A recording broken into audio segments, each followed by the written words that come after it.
자, 제가 하나 중요한 질문 하나 할게요. 저기 원청 회사가 하도급 업체에게 원가 정보를 요구하는 것은 정당하지 않죠. 그러니까 현대차가 부품 업체한테 원가가 얼마냐고 물어보는 거는 불법이죠. 그죠? 지금 현재 금지되어 있는 행위죠. 네, 그렇습니다. 예, 아까 하도급 거래에 원가 정보 요구 금지한다고 하셨잖아요. 그죠? 그러니까 가격 후려치기 할까 봐. 네? 그런 거 아니겠어요? 예, 뭐 여러 가지로 악용될 수 있는 소지가 그렇죠. 있을 것 그러니까 같기도 갑과 을의 합니다. 관계로 보면 그렇게 보이는데 경제 논리적으로 보면 또는 우리 시장 원리적으로 보면 만약에 그렇게 후려치는 일이 반복되면은 그 납품업체는 비용 절감 요인이 없어져요. 그죠? 네. 그러니까 원가를 공개해서 원가가 낮다고 그래서 가격을 막 후려치기 시작하면 납품업체는 비용 절약 요인도 없고 혁신 요인도 없어진다고요. 맞습니까? 예, 그런 측면이 있을 것 같습니다. 그렇죠. 예. 그래서 이제 바꿔서 우리 가맹사업법 시행령을 얼마 전에 연초에 바꿔서 가맹본부가 가맹사업자들한테 제공하는 각종 물품의 원가를 공개하도록 강제했습니다. 네. 이거는 이래도 되는 겁니까? 형식상 보면은 의원님께서 말씀하신 구조랑 비슷한데 가맹점과 가맹본부의 사이에서는 협상력이라든가 아니면 힘의 구조가 다르다고 생각을 합니다. 그렇지 않습니다. 왜냐하면 보세요. 예를 들어서 어떤 치킨 프랜차이즈가 네네. 자체적으로 양계장을 운영하거나 또는 좀 더 협상력을 가지고 해외에서 양질의 치킨을 싼 값에 구입했을 때 공급 원가가 낮아지는 거 아니겠어요? 근데 그랬다고 그래서 가격을 깎으라고 원가를 공개해서 깎으라고 강요하면 가맹 본부들이 이러한 혁신이나 프로세스 개선이나 원가 절감 노력을 할 요인이 없어지는 거 아닙니까? 치킨 가맹 본부가 양질의 물건을 싸게 공급을 하는데 조금이라도 싸게 원가를 낮추면 자기네 이익이 되는 거 아니에요? 근데 그거를 정부가 공개를 해가지고 자꾸 낮추라고 그러면 가맹 본부가 양질의 부품을 싼 값에 구입할 요인이 없어지지 않겠느냐 이거죠. 가맹점주가 가맹본부한테 가격을 낮추라고 압력을 행사하기는 굉장히 어려운 것 같습니다. 원가 구조를 알고 있다고 하더라도. 그래서 생각합니다. 정의로운 정부가 착한 가격이 있다고 하면서 원가를 공개해서 너 왜 싸구려 치킨을 이렇게 비싸게 받느냐라고 지금 대신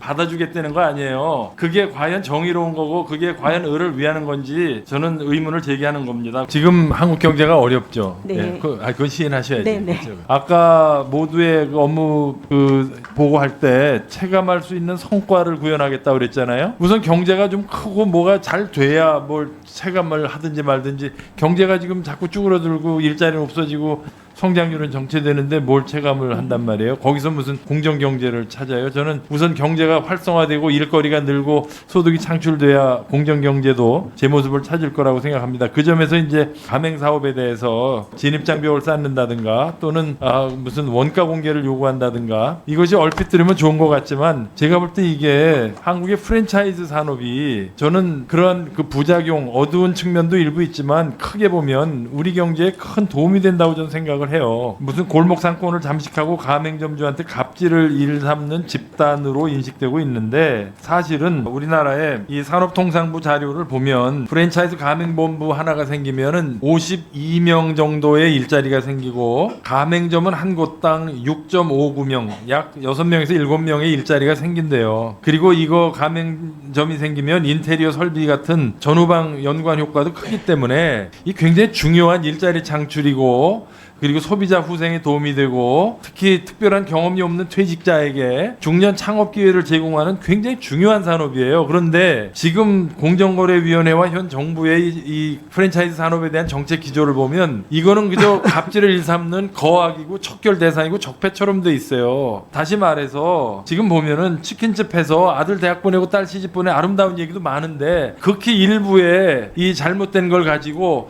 올바르게 제대로 정말 좋은 일을 많이 하는 사업주들을 죄다 나쁜 사람을 만드는 거 아니냐. 내가 그래서 아까 원가 공개 문제도 한번 다시 생각해봐라. 시장 원리에 어긋나는 일은 결국 시장의 보복을 부르고 시장을 위축시켜요. 결국 우리 프랜차이즈 산업 이 순기능이 많고 우리나라에 굉장히 중요한 산업인데 내수 산업인데 이걸 위축시키는 거 아니냐 하는 생각을 합니다. 지금 이 자료를 보면은 지금 고용 인원만 125만 6천 명이 넘었어요. 다시 말해서 우리나라의 농업 인구보다 많습니다. 그래서 이런 산업을 특히 요즘에 경제가 침체됐을 뿐 아니라 지금 이 여러 가지 규제가 중복적으로 가해지는 바람에 지금 그 산업부의 자료를 봐도 이 프랜차이즈 산업의 성장이 지금 정체되고 있습니다. 그래서 물론 일부 소수 프랜차이즈의 갑질 문제나 또는 오너의 부도덕성 때문에 이렇게 규제가 중복돼서 중첩 가중되고 있는데 제가 볼 때는 옥석을 잘 가려야 될 것 같아요. 지금 정무위원회만 지금 이 갑질 문제로 여론이 악화되는 바람에 가맹사업법 개정안이 무려 50여 개가 지금 의원 입법으로 올라와 있어요. 경제가 어렵기도 하지만 작년에만 3만 개 이상의 가맹점이 폐업을 했습니다. 20만 명의 일자리가 없어진 거죠. 일부 지배적 지위 남용이나 갑질이 있는 건 사실이에요. 저도 모르는 게 아닙니다. 그러니까 제도 개선을 해가야 돼요. 근데 4,800개가 넘는 그 가맹 본부들이 다 갑질하고 나쁜 건 아니잖아요. 저는 절대 다수는 오히려 순기능이 많고 우리 경제에 큰 기여를 하고 있다고 봅니다. 그래서 도입되는 규제가 자칫 정당한 거래를 위축시키고 사적 자치 영역에 침범을 해서 자유계약의 원칙에 어긋난다면 산업 자체가 위축될 수가 있어요. 제가 오늘 대표적으로 지적드리고 싶은 게 그 원가를 공개하는 시행령 법으로 정해야 되는 건데 시행령으로 정한 것도 좀 답답하지만 이 자체가 도저히 경제 논리로서는 전 정당화할 수 없는 규제라고 생각을 합니다. 위원장님 한번 진지하게 고민해 보시고요. 그다음에 이번에 또 그 입법 예고한 것 중에 그 예상 매출액을 공개하게 돼 있죠. 네네. 아니 예상 매출액을 무슨 재주로 가맹본부가 예상을 합니까? 그 예상 매출액이라는 게 가맹본부가 책임지는 숫자일 수가 있나요? 저도 이것도 도저히 경제 논리로는 정당화될 수 없는 규제라고 생각을 합니다. 그리고 가맹점주는 하나하나가 자영 사업자라면서요. 근데 어떻게 이 사람들을 하나의 노동자로 보고선 가맹점 점주 단체 협의권을 주려고 합니까? 전 이런 게 좋은 의도에도 불구하고 산업 자체를 위축시키고 지금 우리 그 은퇴한 중년들이나 이런 사람들의 창업 기회와 소득 창출 기회를 억제하는 부작용이 크다. 저는 그렇게 보는 겁니다. 그래서